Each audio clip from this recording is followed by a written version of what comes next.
வணக்கம். இன்னைக்கு உங்களுக்காக கதை சொல்ல வந்திருப்பது வியல் உங்கள் சகி. இன்னைக்கு நம்ம பார்க்க போற கதையின் பெயர் அவரவர் வாழ்க்கை அவரவர் கையில். கதைக்குள்ள போலாமா? ஏய் திவ்யா, நீயா? என்னடி இது அதிசயம்? உன்னை இங்க பாப்பன்னு நான் நினைக்கவே இல்ல. சீதா, நீ என்னடி இந்த கல்யாணத்துல என்று அவளை வாரி அணைத்த திவ்யா அருகே இருந்த சேரை இழுத்து போட்டு அதில் தனது தோழியை அமர வைத்து அவளை ஆச்சரியமாக பார்த்து கொண்டிருந்தாள். என்னடி அப்படி பார்த்துட்டு இருக்கிற? நீ இன்னும் அப்படியே ஸ்கூல்ல பார்த்த மாதிரியே இருக்கியா? அதுதான் ஏதாவது காயக்கல்பம் ஏதாவது சாப்பிடுறியான்னு பாக்குறேன் என்று திவ்யா சிரிக்க அவளை பட்டென அடித்த சீதா, ஆமா காயக்கல்பம் அது வெங்காயம் அது அதெல்லாம் ஒண்ணும் இல்ல. ஆமா, நீ என்ன இந்த கல்யாணத்துல? மாப்பிள்ள சுரேஷ் எங்க தூரத்து சொந்தம். ஓ அப்படியா? பொண்ணு என்னோட ஃப்ரெண்டு தங்கடி. சரி சரி, நீங்க எத்தனை நாளைக்கு தங்குவ? அட நீ ஒண்ணு, நான் இன்னைக்கே கிளம்பணும். நான் மட்டும்தான் வந்திருக்கேன். வீட்டுல எல்லாம் அப்படியே போட்டுட்டு வந்திருக்கேன். இப்பவே வீடு எந்த கதியில இருக்கோ போனாதான் தெரியும் என்று சலித்து கொண்டாள். ஏண்டி அப்படி சலிச்சுக்கிற? சரி சரி, இவ்வளவு தூரம் வந்துட்டு உன்னை வீட்டுக்கு வராம போக விட மாட்டேன். நீங்க குடும்பத்தோட சென்னைக்கு போனதுல இருந்து சுத்தமா நீ மதுராந்தகத்துக்கே வர்றதில்ல. உன்னை பார்த்து எத்தனை வருஷமாச்சு? உங்க மாமா தான் எப்பயாவது ஒரு வாட்டி அந்த பக்கம் வருவாரு. அப்பெல்லாம் நான் அவர்கிட்ட உன்னை பத்தி விசாரிச்சுட்டு இருப்பேன் தெரியுமா? உனக்கு என்னடி, நீ இந்த ஊர்லயே பிறந்து இங்கேயே வளர்ந்து இங்க பக்கத்துல கருங்குழியிலேயே கல்யாணமும் பண்ணிட்டு செட்டில் ஆகிட்ட. ஆமா, உங்க வீட்டுக்காரரு நல்லா இருக்காரா? அவர் ஏதோ சொசைட்டில வேலை பார்க்கறதா கேள்விப்பட்டனே. ஆமாண்டி, கருங்குழியிலேயே சொசைட்டில தான் வேலை பார்க்கறாரு. ஆமா, உங்க வீட்டுக்காரு? பேங்க்ல வேலை பார்க்கறாருடி. எங்களுக்கு 2 பசங்க. பெரியவன் 7th படிக்கிறான், சின்னவன் 3rd படிக்கிறான். ஓ அப்படியா? எனக்கும் 2 பசங்க தான்.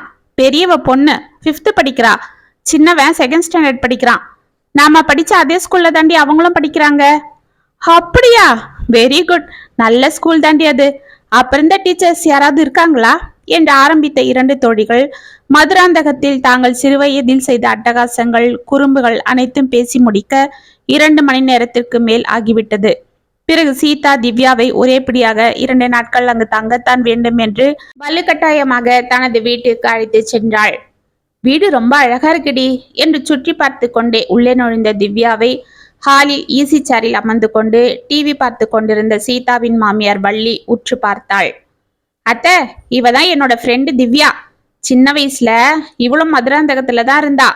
அப்புறம் +2 முடிச்சதும் அவங்க அப்பாவுக்கு சென்னைக்கு வேலை மாத்தல ஆகிடுச்சுன்னு குடும்பத்தோட போயிட்டாங்க. இன்னைக்குதான் கல்யாணத்துல பார்த்தேன் என்று தனது தோழியை வள்ளிக்கு அறிமுகம் செய்து வைத்தாள் சீதா. அப்படியாம்மா, நல்லா இருக்கியாமா? சரி சரி, உள்ள போ என்று கூறிவிட்டு மீண்டும் ஈசி சேரில் சாய்ந்தாள். வாடி உள்ள போலாம், புடவைய மாத்திப்ப என்று அவள் கைகளை பிடித்து சீதா உள்ளே அழைத்து செல்ல உள்ளே பெட்ரூமில் கட்டில் முழுவதும் சாக்லேட் கவர்கள் சிப்ஸ் கவர்கள் சிதறி கிடந்தன. என்னடி இது, கட்டில் மேல இவ்வளவு குப்பைங்க? அதுவா, இதெல்லாம் எங்க பசங்க வேலைதான். நான் வீட்டுல இல்லல்ல, எங்க மாமியாரை தொந்தரவு பண்ணி சிப்ஸ் வாங்கி சாப்பிட்டுருப்பாங்க. அந்த குப்பை தான் இதெல்லாம். இரு சுத்தப்படுத்திடுறேன் என்று சிரித்து கொண்டே அதை சுத்தம் செய்து குப்பைகளை எடுத்துக்கொண்டு ஹாலிற்கு சென்ற சீதா, அத்தை என்னத்த பசங்களுக்கு சிப்ஸ் வாங்கி கொடுத்தீங்களா? கட்டில் பூரா கவருங்க கிடக்கு என்று சிரித்தாள். ஆமா சீதா, பசங்க ரொம்ப நேரம் கெஞ்சிட்டு இருந்தாங்க. சாயங்காலம் பள்ளிக்கூடத்துல இருந்து வந்த உடனே ஆரம்பிச்சிட்டாங்க. சாப்பிட நீ வச்சுட்டு போன டிஃபனை கூட சாப்பிடாம ஒரே அடம். நீ இருந்தா வாங்க விட மாட்ட இல்ல, அதுதான் என்ன புடிச்சுக்கிட்டாங்க என்று சிரித்தாள். ஓ அதுதான், ஒரு வாரம் சாப்பிட வேண்டியதை ஒரே நாள்ல சாப்பிட்டுருக்காங்க போல இருக்கு. இனிமே 1 மாசத்துக்கு அவங்களுக்கு கிடையாது. அவங்க அடம் பிடிச்சா பொறுப்பு என்னோடது இல்ல, உங்களோடதுதான், பார்த்துக்கோங்க என்று சிரித்து கொண்டே அந்த குப்பைகளை எடுத்துக்கொண்டு வெளியே சென்றாள். இதையெல்லாம் பார்த்து கொண்டிருந்த திவ்யாவிற்கு ஆச்சரியமாக இருந்தது. நான் வீட்டுல இல்லாத சமயத்துல பசங்களுக்கு அத்தை சிப்ஸ் வாங்கி கொடுத்தா நான் எப்படி கத்துவேன்? நான் சொல்ல சொல்ல இப்படி செய்றீங்களேன்னு அவங்கள ஒரு வழி பண்ணிடுவேன். ஆனா இவ கூலா எந்த டென்ஷனும் இல்லாம அவங்க மாமியார் கிட்ட சிரிச்சுட்டே சாதாரணமா பேசிட்டு இருக்காளே என்று அவள் யோசித்து கொண்டிருக்க, ஏய் என்னடி அப்படியே எதையும் யோசிச்சுட்டு நிக்கிற? பசங்க ஞாபகம் வந்துடுச்சா? அதுதான் போன் போட்டு சொன்னேன் இல்ல. சொல்லிட்டேன், அதை பத்தி நான் யோசிக்கல. பின்ன என்னடி? இல்ல, உங்க மாமியார் பசங்களுக்கு இவ்வளோ சிப்ஸ் சாக்லேட்லாம் ஒரே நாள்ல வாங்கி கொடுத்துருக்காங்களே, உனக்கு அவங்க மேல கோவம் வரல? அட என்னடி செய்யறது, நான் மாசத்துக்கு ஒரு வாட்டி தான் வாங்கி தருவேன்னு அதுங்களை கண்டிச்சு வச்சிருக்கேன். அப்படிதான் வாங்கியும் தருவேன். அது ரொம்ப சாப்பிடக்கூடாது இல்ல, அதுக்குதான். ஆனா அவங்களுக்கு சிப்ஸ்னா ரொம்ப இஷ்டம். அதுதான் நான் இல்லாத சமயத்துல எங்க மாமியாரை தொந்தரவு பண்ணிருப்பாங்க. நானா கண்டிப்பேன். அவங்களுக்கு பேர பசங்களாச்சே, கண்டிக்க மனசு வர்றதில்ல. அதுதான் வாங்கி கொடுத்துட்டு இருப்பாங்க. சரி சரி உள்ள வா என்று அவளை உள்ளே அழைத்து சென்றாள். இரண்டு தோழிகளும் கதைகள் பேசிக்கொண்டே சமைத்து முடித்திட தனது மாமியாரையும் அழைத்து சாப்பாடு பரிமாறினாள் சீதா. என்ன சீதா, கத்திரிக்காய் குழம்பு செஞ்சியே, இதுக்கு தோதா கொஞ்சம் பூண்டு சட்னி அரைச்சிருக்க கூடாது? இல்ல பருப்பு துவையிலாவது செய்யலாம் இல்ல? வெறும் அப்பளத்தை வறுத்திருக்கியே என்று வள்ளி நீட்டி முழக்க, இல்ல அத்தை, இப்பவே நேரம் ஆயிடுச்சு. இன்னும் பொரியல்லாம் செய்யணும்னா உங்களுக்கு பசி வந்துடும். அப்புறம் வயிறு எரியுதுன்னு சொல்லுவீங்க. மாத்திரை வேற போடணும் இல்ல? அதுக்குதான் இப்ப அட்ஜஸ்ட் பண்ணிக்கோங்க, ராத்திரிக்கு செய்யறேன் என்று அமைதியாக கூறினாள் சீதா. ஆமா, போயிட்டு வந்து அலைச்சல்ல, பாவம் இதாவது அவ செஞ்சாலே, அதுக்காகவாவது சந்தோஷப்பட்டுக்க வேண்டாமா? அதை விட்டுட்டு இது செய்யலையா அது செய்யலையான்னு வில்லு பாட்டு பாடுது கிழவி. ஆமா, சும்மா தானே உக்காந்து டிவி பார்த்துட்டு இருக்கு, இது செய்யலாம் இல்ல? இதுவே எங்க மாமியார் இப்படி கேட்டிருந்தா இந்நேரம் அது தலையில ஒரு முடி இருந்திருக்காது. இவ எப்படிதான் பேசாம கூலா பதில் சொல்றாளோ என்று மனதிற்குள் சலித்து கொண்டே சாப்பிட்டு எழுந்தாள் திவ்யா. சாப்பிட்டு முடித்து வள்ளி சற்று நேரம் படுத்துறங்க சென்று விட இரண்டு தோழிகளும் தோட்டத்தில் இருந்த வேப்ப மரத்தின் அடியில் கட்டிலை போட்டுக்கொண்டு பழைய கதையில் பேசிக் கொண்டிருந்தனர். மாலை ஆனதும் பிள்ளைகள் இருவரும் வந்துவிட அவர்களுக்கு வாழைக்காய் பஜ்ஜியை போட்டாள் சீதா. திவ்யா அவளுக்கு வாழைக்காயை சீவி கொடுத்து கொண்டிருக்க பிள்ளைகளும் வள்ளியும் சாப்பிட்டு கொண்டிருந்தனர். ஏய், நீயும் சாப்பிடுடி, எதுக்கு இந்த வேலையெல்லாம் பார்த்துட்டு இருக்கிற என்று அவள் கையில் இருந்த வாழைக்காயை வலுக்கட்டாயமாக பிடுங்கி தட்டில் பஜ்ஜிகளை கொடுத்து சாப்பிட செய்தாள் சீதா. ஏய், நல்லா இருக்குடி, நீயும் வந்து சாப்பிடு என்று திவ்யா சப்பு கொட்டி கொண்டு சாப்பிட்டு கொண்டிருக்க, சாப்பிடுடி, தோ இந்த ஈடுதான் எடுத்துட்டு வந்துடுறேன் என்று சீதா கடைசியாக போட்ட 4 பஜ்ஜிகளை எடுத்து பிளேட்டில் வைத்தாள். இதற்குள் ஹாலில் ஏதோ புதிதாக பேச்சு குரல் கேட்டு அவள் வெளியே சென்றாள்.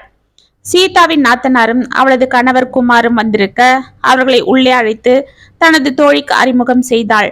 பிறகு ஸ்டவ்வை ஆன் செய்து வாழைக்காயை சீவி பஜ்ஜிகளை போட ஆரம்பித்து அவர்களுக்கும் பரிமாறினாள். ஏய், என்னடி பாவம், நீ இப்பதான் சாப்பிட உக்காந்த, அதுக்குள்ள அவங்க வந்துட்டாங்க. ஆமா, உனக்கு பஜ்ஜி இல்லையா? இல்லடி திவ்யா, வாழைக்காய் சரியா போயிடுச்சு. நல்ல வேலை, நான் சாப்பிட்டிருந்தா அவங்களுக்கு பத்தாம போயிருக்கோம். ஆமா, உனக்கு பஜ்ஜினா பிடிக்கும் இல்ல, இப்படி உனக்கு இல்லாம எல்லாம் அவங்களுக்கு வச்சுட்ட. ஆமா, இது என்ன பெரிய தங்கமா நிலத்தை தோண்டி எடுக்க? போடி, தோட்டத்துக்கு போனா எடுத்துட்டு வருவார் எங்க வீட்டுக்காரு என்று அவள் சிரித்து கொண்டிருக்க, சீதா என்று அழைத்து கொண்டு உள்ளே வந்த வள்ளி, நான் நம்ம செல்வியை இன்னைக்கு தங்கிட்டு போக சொல்லியிருக்கேன். நாளைக்கு சாயங்காலம் தான் அவ கிளம்புவா. மாப்பிள்ளை ஏதோ நிலத்துக்கு போகணுமா, அதனால கிளம்புறேன்னு சொல்றாரு. சீக்கிரமா எதனா டிஃபனை செஞ்சு அவருக்கு டப்பால போட்டு அனுப்பு. என்னம்மா செய்ய போற? அத்தை, அடைக்கி போட்டிருக்கேன் அத்தை. அப்படியா, சரி சரி, அதுக்கு தொட்டுக்க அவியல் பண்ணிடு, அதுதான் அவருக்கு பிடிக்கும். சீக்கிரம் செய் என்று கூறிவிட்டு செல்வி என்று அழைத்து கொண்டு வெளியே சென்றாள் வள்ளி. ஏண்டி, உங்க நாத்தனார் வெளியூர்ல இருந்து வந்திருக்காளா என்றாள் திவ்யா ஆச்சரியமாக. இல்லடி, இங்கதான் பக்கத்து தெருவுல இருக்கா. ஏன் கேக்குற? ஆமா, என்னவோ வெளியூர்ல இருந்து வந்தது போல. அவ இன்னைக்கு தங்கிட்டு தான் போக போறா, டிஃபனை செய்ய அது இதுன்னு பேசுறாங்க உங்க மாமியாரு. அதுவா, அது அப்படிதான். இங்க சுத்தி எங்க சொந்தக்காரங்க இருக்காங்கடி. வாரம் 4 நாளைக்கு இப்படிதான் வந்து தங்குவாங்க. அதுவும் எங்க மாமியாருக்கு அவங்க பொண்ண வாரம் 2 நாளாவது இங்க தங்க வச்சுக்கலனா தலையே வெடிச்சிடும் என்று சிரித்தாள். எப்படி நீ சிரிக்கிற? உனக்கு கடுப்பா இல்ல? இதுல என்னடி கடுப்பு? அவங்க அம்மா வீட்டுக்கு அவ வரா, அவ பாட்டுக்கு அவங்க அம்மா கிட்ட எதனா பேசிட்டு இருப்பா. பாவம், நமக்கு என்னடி இதுல வந்துட போகுது? நான் கூட தான் லீவுல 1 மாசம் எங்க அம்மா வீட்டுல டேர அடிப்பேன். நான் தூரமா இருக்கிறதால லீவுல போறேன், இவ பக்கத்துல இருக்கிறதால அடிக்கடி வரா. எங்க இருந்தாலும் பொம்பளைங்களுக்கு அம்மா வீடு தானே டி என்று சிரித்து விட்டு வெளியே சென்றாள். அப்பா, இவ என்ன இப்படி இருக்கா? வாரத்துக்கு 4 நாளைக்கு யாராவது வந்து தங்கிட்டே இருப்பாங்களாமே. என்னைக்காவது ஒரு நாளைக்கு சொந்தக்காரங்க வந்தாலே வேலை பெண்டு நிம்மிரும். இத்தனைக்கும் பெரும்பாலும் அவர் ஹோட்டல்ல ஆர்டர் போட்டுருவாரு. ஏதோ ஒரு வேளை தான் நான் சமைப்பேன், அதுக்கே எங்க வீடு போர்க்குளம் ஆயிடும்.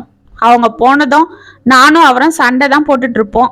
ஆனா இவ எப்படி எந்த கோவம் இல்லாம அவங்க புருஷன் வீட்டு ஆளுங்களுக்கு சேவை செய்யறா? இதுல பசங்களையும் பாத்துக்கிறா. இத்தனைக்கும் பசங்க வீட்டுல அட்டகாசம் பண்றாங்கன்னு பெரியவன் ஹாஸ்டல்ல போட்டிருக்கேன். அப்பவும் சின்னவனை தனியா வச்சுட்டு சமாளிக்க முடியல என்றவள் யோசித்துக் கொண்டிருக்க வாசலில் வண்டி சத்தம் கேட்டு எட்டி பார்த்தாள். சீதாவின் கணவன் ராமு வண்டியை நிறுத்தி கொண்டிருக்க சீதா ஓடி சென்று அவன் கையில் இருந்த பேக்கை வாங்கி கொண்டு சிரித்து கொண்டே ஏதோ கூற அவள் தன்னை பற்றிதான் அவனிடம் கூறுகிறாள் என்பதை ஊகித்த திவ்யா கடகடவென வெளியே சென்றாள். இதற்குள் உள்ளே வந்த ராமு அவளை வரவேற்று சிறிது நேரம் பேசிவிட்டு உள்ளே செல்ல அவனுக்கு சூடாக காப்பியை போட்டு எடுத்துக்கொண்டு உள்ளே சென்றாள் சீதா. இருவரும் உள்ளே சற்று நேரம் ஏதோ பேசிக் கொண்டிருக்க சீதாவின் கலகலப்பான சிரிப்பொலி வெளியே இருந்த திவ்யாவின் காதில் விழுந்தது. மறுநாள் காலை வழக்கம் போல் அனைத்து வேலைகளையும் முடித்து பிள்ளைகளை ராமுவையும் அனைவரையும் வழி அனுப்பிவிட்டு உள்ளே வந்த சீதா திவ்யா பேக்கில் தனது துணிகளை எடுத்து வைத்துக் கொண்டு ஊருக்கு கிளம்பி கொண்டிருப்பதை பார்த்து அவள் அருகில் வந்து அமர்ந்தாள். ஏண்டி இதுக்குள்ள கிளம்பிட்ட? இன்னும் 2 நாள் தங்கிட்டு போலாம் இல்ல? ஆமா, நான் இங்க இருந்தா மட்டும் என்ன ஆகிட போகுது? நாம் என்ன சேர்ந்தாப்புல 1 மணி நேரம் பேசவா நேரம் இருக்கு? சொல்லு. கால ரெக்கைய கட்டிட்டு நீ பறக்கிற. இந்த அழகுல உங்க வீட்டுக்கு விருந்தாளிங்க வேற வந்துகிட்டே இருக்காங்க. உங்க மாமியாரும் ஒன்னும் ஹெல்ப் செய்யறதில்ல. ஆமா, இவ்வளோ வேலையும் எந்த டென்ஷனும் இல்லாம செஞ்சுட்டு உங்க வீட்டுக்காரர்கிட்டயும் எப்படிடி உன்னால சந்தோஷமா பேச முடியுது? அவங்க வீட்டு ஆளுங்க தானே இவங்கெல்லாம். நீ அவர்கிட்ட சண்டை போட மாட்டியா என்று ஆச்சரியமாக கேட்டுக்கொண்டு அவள் அருகில் வந்து அமர்ந்தாள். ஹே, என்னடி அவங்க ஆளுங்க எங்க ஆளுங்க எல்லாம் கல்யாணத்துக்கு அப்புறம் நம்ம ஆளுங்க தான். அப்படி நினைச்சாதான் நமக்கும் எந்த வேற்றுமையும் தெரியாது, அவங்களுக்கு செய்ய சிரமமும் இருக்காது. அது சரி, அதுக்காக பக்கத்து தெருவுல இருக்கிற நாத்தனாரு எதிர் வீட்டுல இருக்கிற மூத்தாருன்னு வந்து இப்படி தினமும் சாப்பிட வந்தா எப்படி நீ எத்தனை பேருக்கு தான் சமைச்சு வைப்ப? அதுவும் முதல்லயே வந்தா பரவாயில்ல, கரெக்டா சாப்பிட்ற நேரத்துக்கு இல்ல வராங்க. அட, இங்கெல்லாம் இப்படி தாண்டி. அதுக்காக வீட்டுக்கு வந்தவங்கள நம்ம சாப்பாடு போட முடியாதுன்னு அனுப்ப முடியும்? சொல்லு. எப்படியோ நாம செஞ்சுதான் ஆகணும். அதை சந்தோஷமா செஞ்சுட்டு போயிடுவோம். ஆமா, இதெல்லாம் செஞ்சுட்டு உங்க வீட்டுக்காரர்கிட்டயும் எப்படி சகஜமா இருக்கிறியோ? இதுக்கும் அதுக்கும் என்னடி சம்பந்தம் இருக்கு? இல்ல, இங்க இருக்கிறவங்க எல்லாம் அவரோட சொந்தக்காரங்க தானே. உங்க மாமியாரும் வீட்டுல உட்காந்து உயிரை வாங்குது. ஓ, நேத்து அவங்க தொட்டுக்க சட்னி செய்யலையான்னு கேட்டாங்களே, அத சொல்றியா? ஏய், பாவண்டி, அவங்க வயசானவங்க, மாத்திரை எல்லாம் வேற போட்டுக்கிறாங்க, வாய் எப்படியோ இருக்கும், அதுதான் கேக்குறாங்க. பெரும்பாலும் நான் செஞ்சிடுவேன். முடியாதப்ப நான் இன்னைக்கு செய்யலாத்த, இந்த ஒரு வாட்டி சாப்பிடுங்க, அப்புறம் செய்யறேன்னு சொன்னா சரின்னு சாப்பிட்டுப்பாங்க. அவ்வளவுதான், அதோட அந்த பிரச்சனை சால்வ் ஆகிடும். இதை விட்டுட்டு நீ எப்படி இப்படிலாம் கேட்கலான்னு நான் சண்டை போட்டேன்னு வெயி, அவங்க அதையே மனசுல வச்சுக்கிட்டு நாள் பூரா புலம்புவாங்க. எங்க வீட்டுக்கார் வந்தா அவர்கிட்டயும் சொல்லுவாங்க. பாவம், இதனால அவருக்கும் தர்ம சங்கடம். எதுக்கு? இதுவே எங்க அம்மாவா இருந்தா செய்ய மாட்டேனா? அப்ப உங்க வீட்டுக்காரர்கிட்ட இங்க நடக்கிறதெல்லாம் நீ எதுவும் சொல்லவே மாட்டியா? எதுக்குடி இதெல்லாம் சொல்லணும்? பெரும்பாலும் பிரச்சனை வராத மாதிரி தான் நான் நடந்துப்பேன். அப்படியே எதுனா கூட நான் இதெல்லாம் அவர் வரைக்கும் எடுத்துட்டு போறதில்ல. இதனால அவரும் எனக்கு எந்த தொந்தரவும் வராத மாதிரி தான் பார்த்துப்பாரு. ஏன்னா நான் மத்தவங்கள போல நொயின்னு அவரை குடையிறது இல்லைல்ல, அந்த சந்தோஷம்தான். இப்படிதான் நாங்க ஒருத்தருக்கு ஒருத்தர் விட்டு கொடுத்து பக்குவமா நடந்துப்போம். அதனாலதான் எங்களுக்குள்ள எந்த பிரச்சனையும் வர்றதில்ல. ஆனாலும் நீ உங்க வீட்டுக்காரர்கிட்ட ஒரு அடிமையை போலதாண்டி இருக்கிற. அப்படின்னா அவரோட அன்பை நீ சம்பாதிக்கணுமா? ஏய், இது அடிமைத்தனம் இல்லடி, புரிஞ்சு நடந்துக்கிறது. என்னத்த புரிஞ்சு நடந்துக்கிறது? திவ்யா, ஆம்பளைங்க வெளியில வேலைக்கு போறாங்க, அங்க நிறைய பேரை பார்ப்பாங்க. அவங்களுக்கு அங்க வேலை எவ்வளவோ இருக்கும், பல டென்ஷன்க இருக்கும். அதெல்லாம் அவங்க வீட்டுல கொண்டு வந்து காட்டினா நாம தாங்குவோமா? சொல்லு. அப்ப நாம என்ன சொல்றோம்? வேலைக்கு போனா அந்த டென்ஷன் அங்கேயே விட்டுடுங்க, இங்க வந்தா எங்க கிட்ட நீங்க அன்பா இருக்கணும்னு தானே நம்ம சொல்றோம் இல்ல? ஆமா. அதே போலதான் நாமளும் வீட்டுக்கு யாரோ வரவங்க போறவங்க பண்றது, அவங்க பேசுறது, சின்ன சின்னதா வீட்டுல நடக்கிற பிரச்சனையை எல்லாம் நாமளா சமாளிச்சிடணும். இதெல்லாம் கொண்டு போய் அவர்கிட்ட காட்டக்கூடாது. அப்படி காட்டினா பாவம், அவரு என்ன செய்ய முடியும் சொல்லு? நமக்கு ஒரு சட்டம், அவருக்கு ஒரு சட்டமா? அவங்க வெளியில வேலைக்கு போறாங்க, நம்ம வீட்டுல வேலை பாக்குறோம். அவ்வளவுதான் வித்தியாசம். வீடும் ஒரு நிர்வாகம் போலதான். ஆனா இதுல கணவன் மனைவி அந்தரங்கன்றது தனி. அது நம்ம பெட்ரூமுக்குள்ள நடக்கிற தனி ராஜ்யம். அந்த காலத்துல சொல்றது போல அந்தப்புறம். அங்க போயிட்டா எல்லாத்தையும் மறந்துட்டு முழுமையா அவரை மட்டும்தான் நம்ம காதலிக்கணும். அவரும் நம்மள மட்டும்தான் காதலிக்கணும். அப்பதான் இந்த பிரச்சனையை எல்லாம் நம்ம சந்தோஷமா சமாளிக்கலாம். அப்படி இல்லாம இந்த பிரச்சனையை அங்க கொண்டு போனோம்னு வெயி, அவ்வளவுதான், எதுவுமே சால்வ் ஆகாது, வளர்ந்துகிட்டு தான் போகும். இது தாண்டி இந்த சம்சார பந்தத்துல இருக்கிற சூட்சுமம். இது தெரியாம எல்லாரும் ரெண்டுத்தையும் போட்டு குழப்பி வர்றவங்க போறவங்கள சொல்றதெல்லாம் மண்டையில ஏத்திக்கிட்டு அவங்க செய்யறதுக்கெல்லாம் டென்ஷன் ஆகிக்கிட்டு அதையே மனசுல போட்டு கும்பிரிக்கிட்டு புருஷன்காரன் எப்ப வருவான் அவன் தலையில எல்லாம் கொட்டி அவனால தானே இந்த டென்ஷன் நமக்குன்னு அவனை ஒரு வழி பண்ணிடணும்னு பண்றாங்க. இதெல்லாம் எதுக்குடி? அவங்க வாழ்க்கை அவங்க கையில. இத மத்தவங்க கிட்ட தேடக்கூடாது என்று சிரித்தாள். அதிர்ந்து போன திவ்யா, நானும் அதுதானே டி இத்தனை நாளா பண்ணிட்டு இருந்தேன். அதுதான் எங்க வீட்டுக்காரு நான் வீட்டுல இல்லைன்னா அவ்வளவு சந்தோஷப்படுறாரா பாரு. இங்க வந்து 2 நாள் ஆகுது. இதுவரை ஒரு போனை போட்டு எப்ப வரேன்னு கூட கேட்கல. ஆனா இவளோட புருஷன் பக்கத்து தெருவுல இருக்கிற ஆபீஸுக்கு போயிட்டு சாப்பிட்டியா செஞ்சியான்னு போனை போட்டுக்கிட்டே இருக்காரு. இப்படி இருந்தா எத்தனை வருஷம் ஆனாலும் புருஷன் பொண்டாட்டிக்குள்ள மனக்கசப்பே வராது. இத்தனைக்கும் நம்ம காதல் கல்யாணம் பண்ணவங்க. வெளியில சொல்லவே வெக்கமா இருக்கு. என்னடி உன்னா கனவு உலகத்துக்கு போயிடுற? சரி சரி வா, உன்னை நான் பஸ் ஸ்டாண்ட்ல விட்டுட்டு வரேன் என்று எழுந்து கொண்டாள் சீதா. இரு தோழிகளும் அன்போடு விடை பெற்று கொள்ள திவ்யா பஸ்ஸில் ஏறி அமர்ந்ததும் போனை எடுத்து தனது கணவன் எண்ணை அழுத்தினாள். என்னங்க, வேலைக்கு போயிட்டீங்களா? காலையில என்ன சாப்பிட்டீங்க? என்னது, ஹோட்டல்ல சாப்பிட்டீங்களா? சரி சரி, நான் கிளம்பிட்டேன். சாயங்காலம் வீட்டுக்கு பொழுதோட வந்துடுங்க. நான் வீட்டுல சமைச்சிடுறேன். என்னது, ஹோட்டல்லையா? அதெல்லாம் வேண்டாங்க, அத்தைக்கு ஆகாது இல்ல. அவங்க மருந்து வேற சாப்பிட்றாங்க. மசாலா எல்லாம் அதிகம் சேர்த்துக்க கூடாதுன்னு டாக்டர் தான் சொல்லியிருக்காரு இல்ல. சொல்ல மறந்துட்டேங்க. நம்ம பெரியவனை நாளைக்கு ஹாஸ்டல்ல இருந்து கூட்டிட்டு வந்துடுங்க.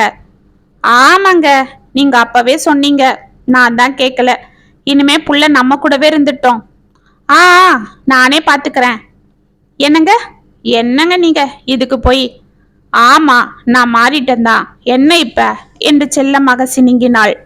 எதிர்முனையில் அவள் கணவன் சந்தோஷத்தோடு ஏதோ சொல்ல, அதனால் அவள் முகம் வெட்கத்தால் சிவந்தது. என்னங்க, பேசாம இருங்க, நான் பஸ்ல இருக்கேன் என்று வெட்கத்தோடு கூறிவிட்டு போனை ஆஃப் செய்து பேக்கில் வைத்தாள். அவள் மனதில் எழுந்த இனிய தென்றல் அவளை இன்ப வெள்ளத்தில் திக்குமுக்காட வைத்தது. இனி அந்த தென்றல் அவர்கள் வாழ்க்கையில் தொடர்ந்து வீசிக் கொண்டிருக்கும் என்பதை நாம் நம்புவோம். இத்துடன் அவரவர் வாழ்க்கை அவரவர் கையில் கதை முற்றம். உங்களுக்காக எழுதின இந்த கதை உங்களுக்கு பிடிச்சிருந்தா கமெண்ட்ஸ்ல சொல்லுங்க, லைக் பண்ணுங்க, ஷேர் பண்ணுங்க, மறக்காம சப்ஸ்கிரைப் பண்ணிக்கோங்க. மீண்டும் நாளைக்கு வேற ஒரு சுவாரஸ்யமான கதையோட உங்களை சந்திக்கிறேன். அது வரைக்கும் இனிப்பிலே இருங்க. இப்படிக்கு வியல் உங்கள் சகி.